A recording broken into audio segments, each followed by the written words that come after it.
A fiery meeting over the fate of a mall that abruptly shut down in Moreno Valley. Yeah, the fire chief is worried the mall could be dangerous if a fire breaks out. CBS LA's Nicole Comstock live in the City Hall with the battle to reopen the mall. Nicole?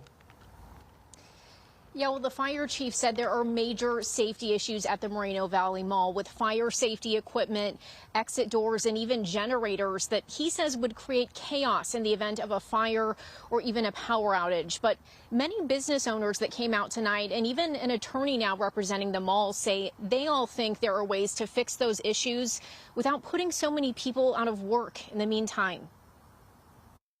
These are the victims. Emotions ran high at a special meeting in Moreno Valley addressing why its mall was abruptly red tagged and closed over safety violations, leaving small businesses out of work, and when it will be back open. And I have to pay the rent. They're going to be behind on their bills. Let's get the real facts out on the table. The real facts, according to Moreno Valley's fire chief, are that the mall owner has repeatedly failed to make necessary repairs to fire safety equipment violations here, despite many in-person inspections and notices to do so, dating back to April of 2024. The mall staff also freely admitted, and this is very important, they admitted that the exit doors were broken, the alarm panel didn't work, and the generators did not work. Their staff report found the mall owners had a pattern of removing fire protection systems, performing unpermitted construction, and storing inappropriate materials like flammable hand sanitizer.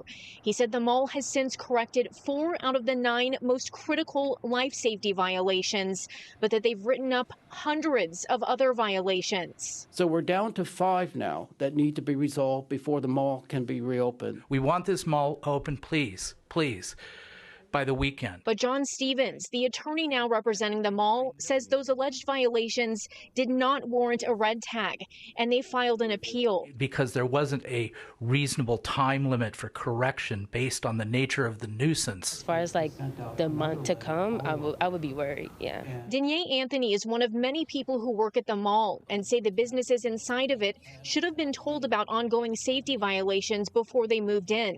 That includes the newly opened Robert Garcia Boxing Academy that runs a multi-million-dollar operation and trains over 250 kids here.